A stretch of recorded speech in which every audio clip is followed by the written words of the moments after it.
Welcome to the Guns and Gavel Show, where Arizona's self-defense and firearms attorney, Tim Forshey, weighs in on the delicate balance between the law and personal protection. Learn about the legalities and realities of self-defense as he dives deep to discuss firearms laws, legal use of force, concealed carry, and home defense training. The Guns and Gavel Show starts in 3, 2, 1. Hi folks, Tim Forshey here again, and wow, today I've got a real treat for you. I've got a double header lined up. So I've got my old friend John Correia here sitting in the studio with me, and by remote we've got my new friend, a gentleman I'm truly honored to meet, Stephen Willeford. I'm sure a lot of you are familiar with his name. I get a chance to talk to both of these guys at the same time. It's going to be a really, really interesting time for me. I couldn't be happier. So Stephen, I've met John before, so I've cuddled up to him before, but I've got to tell you, it's an honor to meet you. I think that you're truly one of those few folks that we can honestly call a hero. And I'm not saying that to make you feel awkward. I know that you're the kind of person that a true hero doesn't like hearing that, but I feel like I need to say it anyway. So thank you for taking the time to be here today, and thank you for what you've done for folks in this country. Thank you for having me on. My pleasure. So, Stephen, I'm going to ask John to sort of pipe in. I know you guys have met before. I've never had the pleasure, so I'm sure John will have some questions that he can kind of keep my rudder going straight in the canal here. But I just had a couple things I wanted to talk to you about. I've actually watched so many of your interviews, and I know that you have told this story probably, maybe certainly hundreds of times, I'm sure. And I don't want to put you through that again. Frankly, I don't want to put myself through it. This is one of those stories, I think if we start getting into it, that I'll probably start crying on camera, and then my daughters will make fun of me even more than they already do. So I'm going to assume people are familiar with the basics of your story. And if they're not, then you need to look up Stephen Willeford on YouTube and see some of his interviews and get all this. I don't think we need to go back over that today, but I just had some questions that I haven't heard you answer in other interviews, if that'd be okay. Would that be all right, sir? That would be excellent. Okay, well, yeah, you would know until I ask, right? I'm sure he's going, oh, thank God, I don't have to answer the same questions Right? 47 times. Well, I hoped he'd feel that way. I would never know, but yeah. Actually, when people ask me to go over the story, in some ways it's therapeutic because I think I'm making a difference in other people's lives. Yeah, that's true. Yeah, it has. It has. I guess I would just ask you a couple things that are important to me, and I think maybe are important to other people. And again, we're talking about an incident that happened on, I believe, November 5th, 2017. It's been a little bit over 5 years now. And other than everybody and his uncle bugging you for these kind of interviews, okay, which I can imagine, how's your life changed? Well, I now work for Gun Owners of America. Please, shameless plug here. Go to gunowners.org and sign up. We fight for your rights to keep and bear arms because that's paramount. And, if I had not had the ability to own an AR-15 that day, the guy had on Class 3 body armor and a ballistic bulletproof helmet. And I run across the street to engage a shooter with a pistol, I may have lost that gunfight. How are you doing? Oh, I'm the most blessed man in this world. I have a beautiful wife that I've been married for 34 years to. I have 3 children, and each one of my 3 children have got 2 children of their own. So I have 6 grandbabies and 1 on the way, the oldest of which is 4 years old. Great. Well, sounds like you're getting on with life really well. That's fantastic. Family's everything. So again, I know you've talked about the actual incident itself multiple times. Just sort of a blanket question I would ask. I guess I wanted to say, if you had the gift of time travel, and if you could travel back, what would you do different? Obviously, if you had the gift of time travel, you'd travel back and you'd keep any of this from ever happening. But in other words, what would you do different? Maybe it's a better way to ask it. What do you do different now in case, God forbid, something like this should ever occur in your life again? How are you better prepared to deal with it now than you were back in 2017? Well, real honestly, and I talked to the United States Senate about this very thing because they were trying to pass a Safe Storage Act, forcing you to lock all your guns away. And I truly believe that if you're a responsible gun owner, that you know your own situation and you make sure that your guns are safe from unauthorized use, for sure.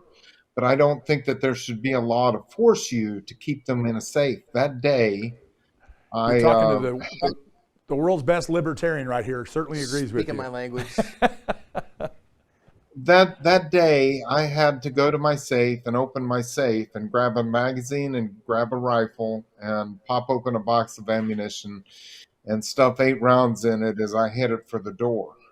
If I could change anything, because I timed it before I went to talk to the Senate, and I timed it several times in my fastest time to be able to open up the safe, grab a magazine, grab ammunition, and stick 8 rounds in it. It took me 91 seconds more than what it would have had I had a rifle at the ready and ready to go. And so nowadays I have a gun at the ready, and I make sure that it is safe from unauthorized use. But I had been burglarized a few years before this happened, and the burglar got the one gun that I didn't have in the safe. And for 2 months, I was afraid of coming home and meeting the same burglar in my house, but this time he had my gun. Yeah. So I made it a habit of unloading and putting away all my guns in a safe. And I guess excuses are excuses, but if I would have been able to get to my gun quicker, I could have saved Well, and maybe more having lives. a gun that's staged, right? Having one that, yes, this is my defensive firearm, maybe in something that's a quick access safe or something, because those are both problems we want to work on, right? We don't want our guns to get stolen. Somebody breaks in our house, but we want them ready if we need to defend life. Yeah. Absolutely. I remember I shot a rifle match several years ago. In this particular stage in the rifle match, we had to start with loose ammunition in a bucket. And we had to load our magazine and then start shooting on the clock. And normally that's not a task that is that daunting, but a little bit of adrenaline on board, I can only imagine the amount of adrenaline you had on board. Just in a competition, I remember my hands were shaking, rounds were falling out. I was probably getting 1 out of every 3 in the magazine. It took me way longer than 91 seconds to load that magazine. And I guess, yeah, to me, I would say maybe I would have learned that I would try to keep a loaded magazine. Like John said, maybe a staged firearm, but sounds like that's something you've done as well. That's something I do, absolutely. I keep a loaded firearm at the ready. And I don't keep it where young people can have access. I have grandchildren.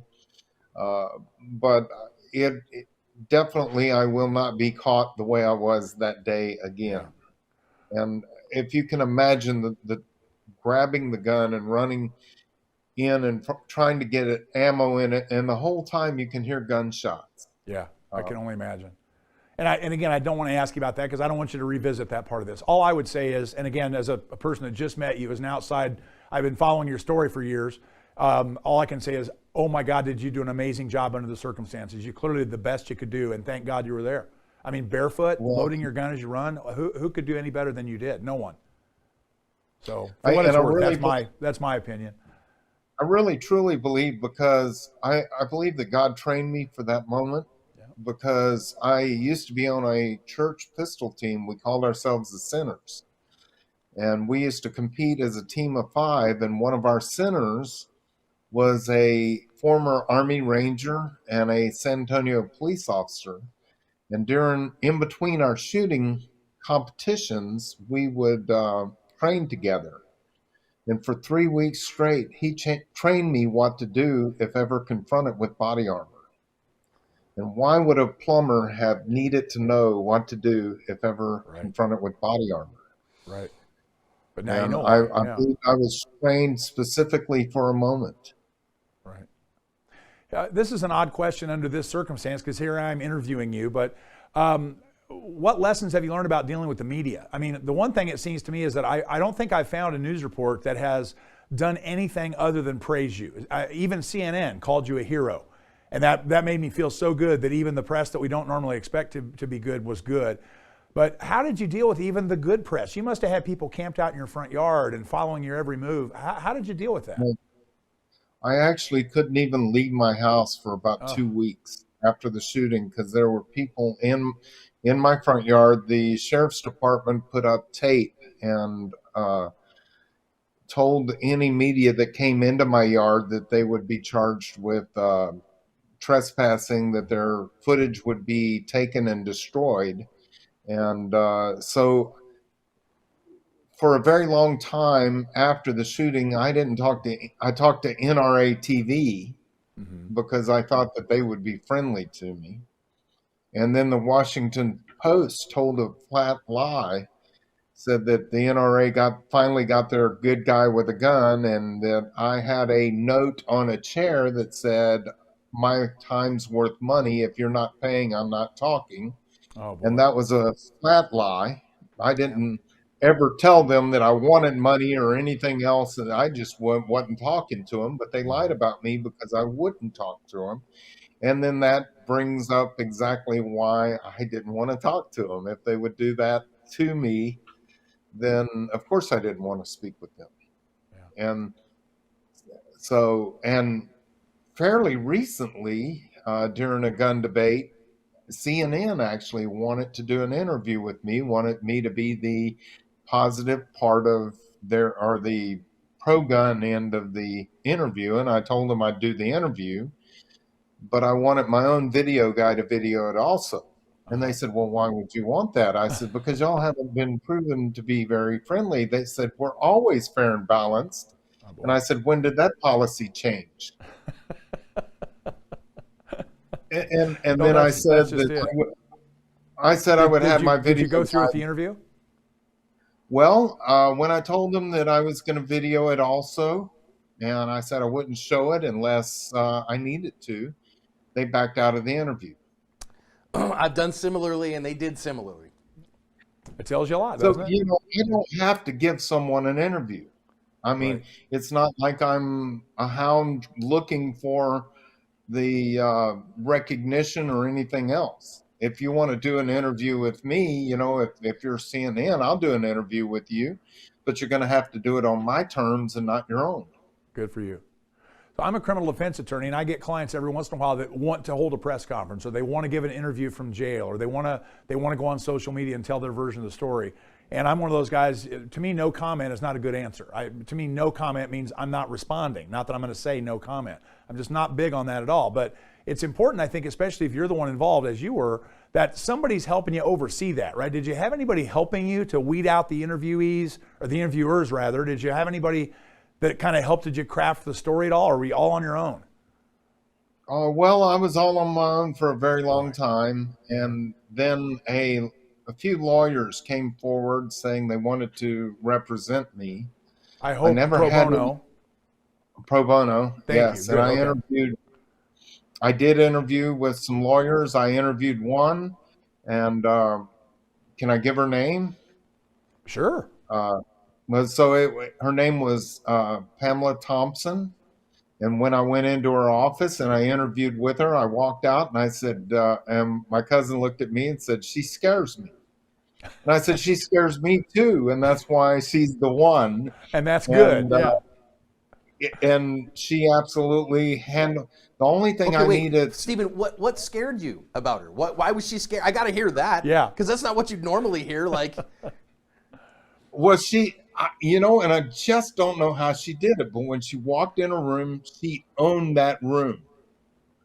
And she was very well spoken, very, very good looking, lady about my age and stuff. And she could just walk into a room, and there's something about she owned the room.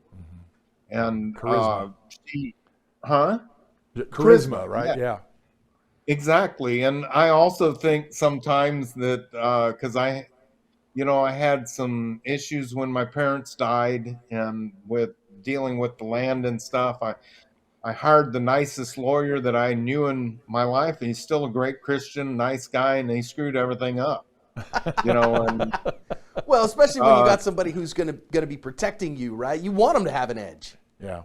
Yeah, and in some ways, I think that a lawyer, I look at what they drive to see whether I think they should. Well, she drove a Cadillac Escalade and a Ferrari, and so I'm like, "Oh, Tim, good. How's your Ferrari doing?" Well, my Ferrari, for me to get into my Ferrari, I have to actually be in a blender, and then they pour me in, Stephen. So, yeah, you won't see me in a Ferrari, sadly. So.